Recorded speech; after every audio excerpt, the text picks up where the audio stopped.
Salam sepak bola, teman-teman netizen atau warganet yang saya hormati semuanya. Welcome back ke konten terbaru dari channel YouTube Triple B. Dan di konten terbaru hari ini saya ingin memberikan preview dari dua pertandingan di Liga 1. Yang pertama antara Persib Bandung versus Dewa United, dan yang kedua antara Persija Jakarta versus Bayangkara Presisi Indonesia FC. Seperti yang kita pahami teman-teman, bahwa baik Persija dan juga Persib gagal meraih kemenangan di dua pertandingan awal mereka musim ini. Dan uniknya dua tim ini mencatat hasil imbang.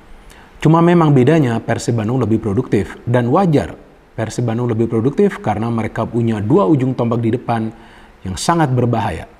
Yang pertama adalah David da Silva dan yang kedua adalah Ciro Alves yang masing-masing telah mencetak 2 gol. Kondisinya berbeda dengan Persija Jakarta yang walaupun sekarang kembali diperkuat oleh Marco Simic, tapi seperti yang kita lihat di pertandingan Persija lawan Persikabo, sangat sulit bagi Simic untuk bisa mendapatkan ruang agar dia bisa mendapatkan peluang, dan ketika dia sudah bisa mendapatkan ruang dan mendapatkan peluang, justru dia tidak bisa melakukan finishing. Dan memang Persija Jakarta salah satu kelemahannya musim lalu yang saya lihat kembali muncul di dua pertandingan awal mereka adalah dari segi melakukan finishing. Padahal permainan mereka tidak buruk juga. Dan satu hal lagi yang unik, bahwa dua tim ini mendominasi jalannya pertandingan di dua pertandingan awal mereka. Cuma memang dua tim ini punya masalah yang berbeda teman-teman. Jadi jika Persija Jakarta tadi sudah saya jelaskan, mereka punya masalah dalam melakukan finishing, padahal pertahanan mereka solid. Ya buktinya mereka baru kemasukan 1 gol kan dari dua pertandingan.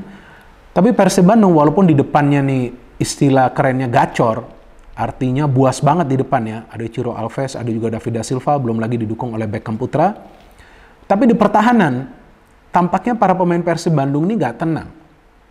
Memang skemanya tetap ya mengandalkan 3 center back. Tapi saya melihat sepertinya backup dari 2 wing back ini minim.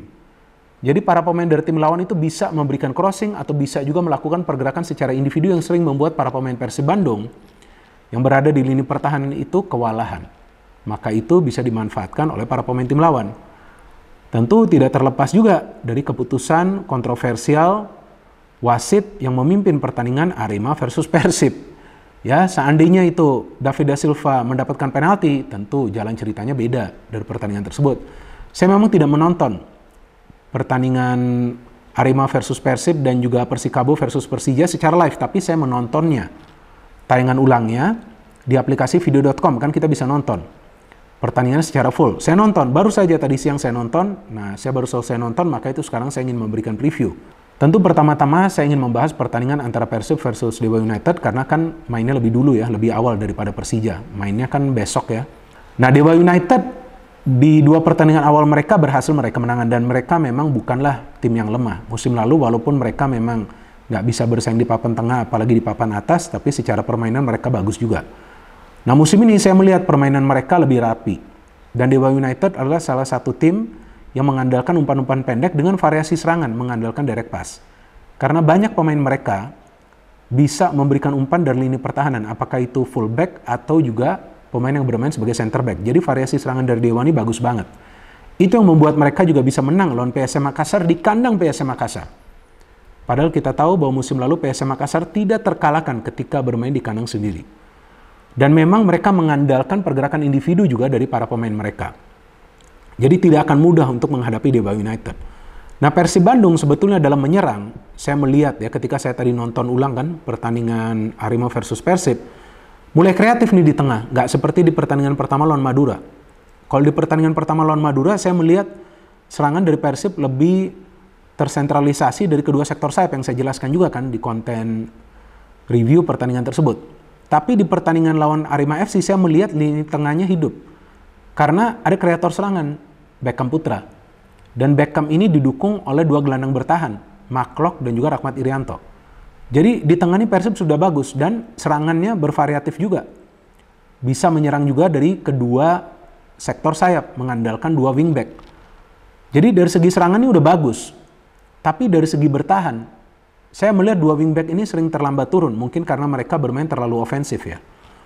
Jadi ketika backupnya itu kurang di lini pertahanan, itu akan membuat para pemain yang bermain sebagai center back, karena kan pakai skema 3 center back, tentu akan kesulitan ketika mereka langsung berhadapan dengan para pemain tim lawan yang juga punya skill individu yang bagus.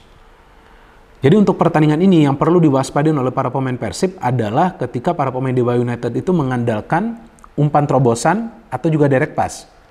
Karena jika bola langsung bisa diberikan ke jantung pertahanan dari Persib, dan para pemain Persib yang bermain di lini pertahanan, siapapun nanti yang diturunkan oleh Luis Milla, tidak tenang, tentu itu akan membuat mereka kesulitan untuk menghadapi serangan dari para pemain Dewa United. Apalagi Dewa United punya beberapa pemain yang punya skill individu yang bagus. Salah satunya adalah Egy Maulana Fikri. Ada juga Majid Osman. Jadi harus berhati-hati lawan Dewa United ini. Jadi ketika para pemain Dewa itu menyerang, mereka akan menggabungkan ya, mengkombinasikan skill individu mereka dengan umpan-umpan pendek plus umpan direct pass. Jadi sulit banget untuk menebak pola serangan dari Dewa United.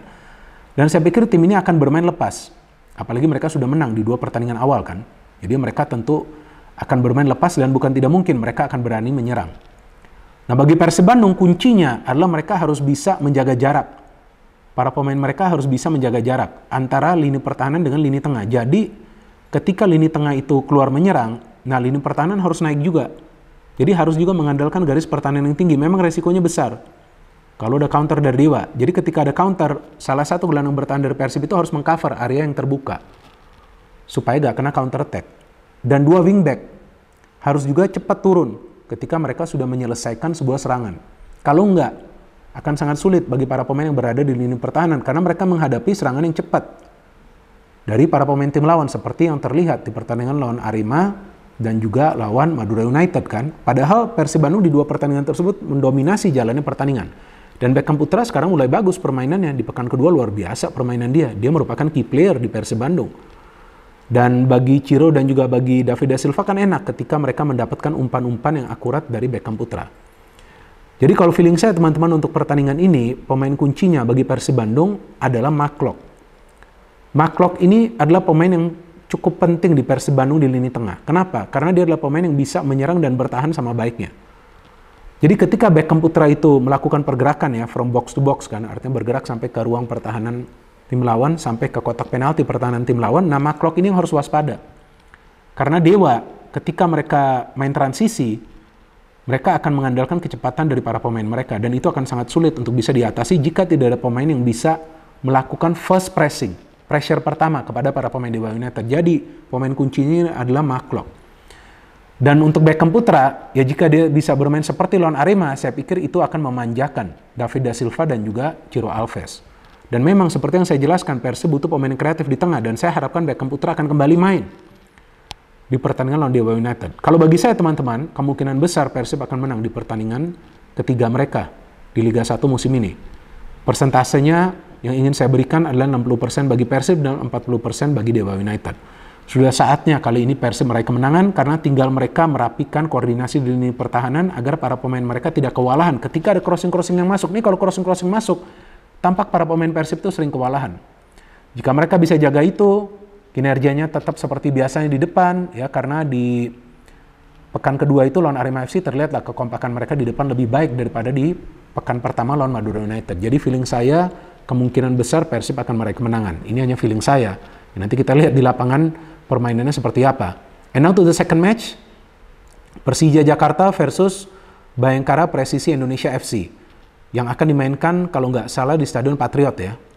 Dan ini juga adalah pertandingan penting bagi Persija Jakarta. Mereka sudah harus bisa meraih kemenangan nih. Jangan sampai kelamaan hasil draw ya. Sudah 2 kali draw sama seperti Persib Bandung kan. Dan problem bagi Persija Jakarta kan dalam urusan mencetak gol. Karena ya striker mereka yang kita lihat di first match dan juga di second match, ya sulit banget sih untuk melakukan finishing. Padahal Persija build up serangannya bagus. Umpan-umpan pendek. Dan bedanya Persija dengan Persib Bandung adalah 2 wingback mereka tuh sering cepat turun ke belakang untuk menutup ruang pertahanan. Jadi memang Persija Jakarta adalah tim yang sangat sulit untuk dibobol. Gawang dari Andri Tani itu akan sangat sulit untuk dibobol karena pertahanan mereka tuh sangat kuat. Padahal Kudela belum main loh. Nah saya nggak tahu nih Kudela akan main atau nggak di pertandingan ketiga ini. Kudela kan belum main di 2 pertandingan awal, tapi defense mereka sih solid. Ya ada sih peluang dari tim lawan, tapi kan nggak banyak. Nah ketika menyerang, Persija itu terlihat banget, mencair banget, bermain dari sayap. Tapi saya melihat lebih banyak serangan itu dilakukan dari sektor sayap yang gampang ngebaca. Kalau nggak dari 2 wingback, maka dari 2 penyerang sayap, Rio dan Rico. Memang mereka coba untuk menyuplai bola ke Simic. Simic sulit banget mendapatkan ruang. Dan ketika dia mendapatkan ruang dan peluang, seperti yang tadi saya katakan, tendangannya jauh melayang kan. Tapi Persija masih bisa menciptakan banyak peluang. The problem is finishing. Nah artinya di match ini, harus ada pemain lain dari second line yang bergerak. Sayangnya Persija belum punya. attacking midfielder. Ada Syahrin Abimanyu, tapi saya melihat Syahrin Abimanyu ini lebih sebagai deep lying playmaker. Dia bermain sedikit ke dalam, lebih banyak memberikan umpan. Reski Fandi adalah pemain yang biasa melakukan pressing. Jadi mereka perlu nih pemain kreatif di tengah. Nah mungkin nanti salah satu pemain asing baru mereka adalah pemain yang akan bermain sebagai attacking midfielder atau playmaker. Jadi harus ada opsi dari second line. Ketika pemain-pemain di depan itu sulit melakukan finishing, ya pemain dari second line diharapkan bisa memberikan kontribusi dalam urusan mencetak gol. Atau juga memanfaatkan peran dari Ryo Matsumura yang sebetulnya punya kemampuan shooting yang bagus. Kalau Rico kan lebih banyak memberikan crossing ya, kecuali Rico nanti bisa mendapatkan ruang. Jadi yang penting kali ini siapapun striker yang diturunkan, dia harus bisa pintar membuka ruang bagi pemain-pemain lain. Kalau bisa Firza ketika masuk, dia harus berupaya untuk shooting.